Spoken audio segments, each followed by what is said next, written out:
Hey guys, welcome back to my channel. My name is Ari, this is Moriarty's Tea, and today we're going to talk about the books that I read in the month of January. So for the month of January, I read 5 books. The Moon, which is a Catwoman graphic novel.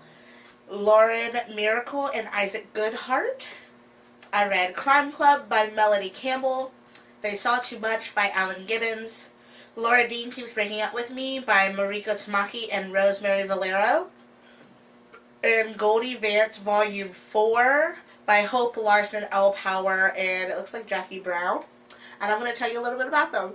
I have some film footage that I recorded as I finished each novel, so I'll just slide that into the video. But the first novel I'm going to talk about is Goldie Vance. Goldie Vance is so fucking cute, you guys. Oh my god, I can't even deal. So the next volume is coming out in March, and that's still a month away, and it's still too far away. Goldie Vance is a valet that works at her father's hotel that wants to be a detective, and she gets into regular hijinks that normal teenage detectives get into, but this one seems to be a little bit like based, I think it's supposed to be based in the 50s, because it's got lots of people of color, there's race cars and stuff in it, but like there's also records, there's problems with the Russians, so I can see they could either throw it back to the 50s, or I can see the correlations of today, so I'm not sure which is which. I don't remember any cell phones or anything, so I think it might be the 50s, but either way. Volume 4 is super, super adorable. It is about a song that every time it plays, it cuts the power. And there's like a big music festival. So I rated it 5 stars. And I just said that it lost me a little bit. I love a good evil plot that has ups and downs, bad guy team-ups, and international plots. I can't wait to see what's next for Goldie and her friends. Here's a few things that I remember. There's a music festival. There is an all-black female girl group that helps them. And there's a band called Peanut Butter Boys, and every time their song plays on the radio, it cuts the power. Whole volume, the entire volume, was all about this one story. So I must admit, in a little bit, it did lose me, just because I was like, oh my god, we're still going over the same thing. But once we got all the clues and it started wrapping itself up, I couldn't get enough, and I was so sad when it was over. So I gave it 5 stars. Love, love, love Goldie Vance. I can't wait to read the one that comes out in March. And let's move on. Dean Keeps Breaking Up With Me. It is a graphic novel. So this is the book. This is some of the art.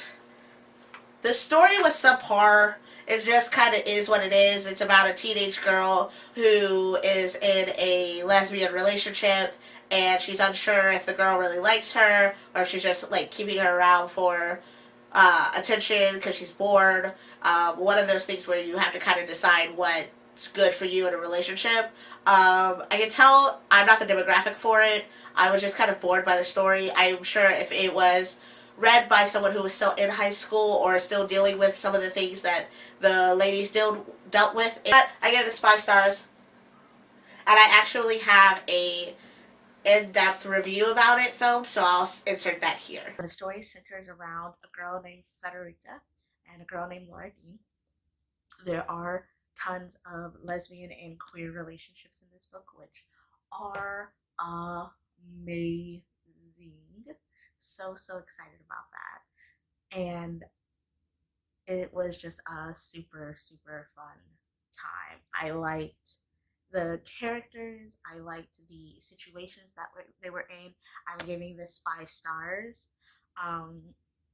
And Federica is dating Laura Dean, and she keeps breaking up with her. She keeps using her when she's lonely or bored, and she's just a really shitty girlfriend that's like not there. And when she's gonna be there, then she flakes, or she breaks up with her and then she gets back together 3 times before the beginning of this book. article to this advice column in a Vice, asking for advice about what she should do with Laura Dean. And she has a bunch of friends, Buddy, Eric, and Doodle, all who are queer. And like the thing about this book is they're queer and they're out, but they still have problems. They still talks about their relationships, and it's not something that's forced. It's just part of the story, which I love, love, love, love. Like I just finished it. I started reading it today. I finished it. It probably took me about an hour, and I really hope there's more coming out, that there's more like characters, like that they expand it, because I really, really liked it, and I absolutely fell in love with Freddie, and I definitely want to see more from her. The art itself is fucking gorgeous, like fucking gorgeous. Black and white with like bits of pink. Like the book is a masterpiece, and the way that it talks about relationships, friendships, platonic relationships, sexual relationships, queer relationships, just relationships in general, is really good advice. It's really good. A lot of things go down that they have to deal with. I don't want to spoil anything, but I'm giving it 5 stars. Please, please, please go read it. I absolutely loved it, and this makes my first book finished of 2020, so I can't wait to read some more. This book wasn't terrible, but it wasn't great. The way it was written, I thought it was older, but it's only 2018, so it's 2 years old. So it's not even like early 20s, or excuse me, early 2000s. I don't like the way the characters were written. Apparently our main character is African American, and we find that out because he is ran into, or he collides with another black guy that is running from something, and the white girl that's with him asks if he knows the guy that bumped into him. And I was like, why would she ask that? That's so weird. And the main character had the same thought process until it dawned on him that, quote unquote, stereotype that all black people know each other. And that's how we were introduced to the fact that the main character was black. Was not a fan. I feel like the story could have been wrapped up a lot faster had they just used some common sense. It had a lot of stereotypes in it that I'm not a fan of as a black person. It wasn't so terrible that I couldn't finish it, but it was very, like, eye-roll worthy. And for the book to be written in 2018, it just didn't make any sense. The story is about 2 teenagers who are at the beach, and they are there to photograph some pictures for a class. While they are there, a man is shot, and they wind up taking a picture of the people that did it, and the people have found out, and then they are, like, on the run. I gave it 3 stars. It wasn't terrible, like I said, but it did drag in a lot of places, and for me, the stereotypes were a huge turnoff. This was the first thing I'd ever read by Alan Gibbons, and if the rest of what he's got reads like this, I probably won't pick him up again. Crime Club by Melanie Campbell. As you can see, it's quite short. It's really small, but it's got 125 pages, so I'm thinking towards more of like a novella. But this is a mystery. It's about a girl named Penny, and her father is in jail, and their mom and Penny want to move to a small town to live with their aunt until everything like cools down. And she gets there, and she brings her dog, and she meets all the neighborhood kids, and everything's going swell until her dog finds a human bone in the backyard. They go out to investigate, realize that there is an entire skeleton, and thus the mystery starts. Who is the skeleton? Who does it belong to? This, that, third, and the other. Quite a well done mystery. Like, at first it starts off really slow, and I was like, this thing only has 125 pages. I wonder if they're going to like continue the mystery into another book. But it wrapped it up really nicely. It didn't really leave you with any questions.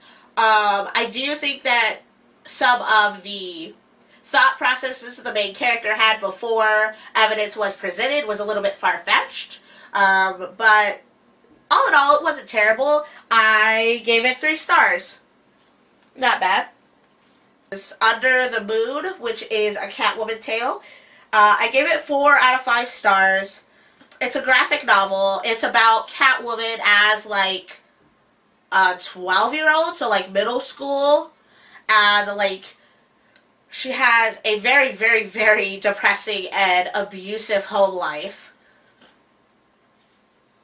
And she leaves and she meets a gang of runaways in which they start to do heists. And it's really all about like Catwoman becoming Catwoman. But she's not Catwoman. Even though it's called a Catwoman tale, she's Catgirl, which is weird. The art isn't terrible. It's not as eye-catching as Laura Dean keeps breaking up with me for me, but it wasn't terrible. It does a good job of telling the story. There was a lot of fucking abuse in this book. Trigger warning, there is a lot of abuse. There's animal abuse, there's children abuse, there's spousal abuse, there's drug abuse. Like, it was rough for a graphic novel, especially for what the age range for it is. Like, the Selena's 12. That's a lot to experience for anybody, let alone a 12-year-old, let alone somebody reading about a 12-year-old. There were instances in the book where I had to take a breath and stop and come back. It really, really, really, really unnerved me how unhelpful her mother was in the entire situation. It really turned the story off for me. 5 stars. Because there's no real comeuppance. There's no payback. There's no revenge. And I'm sure that as a storyteller to children, you want to tell them that revenge isn't everything, and I understand that, I get that. But for me, if it was me, I would want revenge, and that was nowhere in the story, which was odd for me. Especially with how honest a portrayal of abuse and on its victims was in the novel. They did a very good job of cleaning everything up and putting the necessary like hotlines and things in the back of the novel, which I liked a lot. They didn't just dump all of this abuse on you. It was like, go fuck yourself. So yeah, 4 out of 5 stars. It wasn't terrible. It was really, really good. The abuse was a lot for me. A lot. So yeah, those are the books that I read in the month of January. Thank you guys so much for listening to me ramble, and I will see you next time. Bye!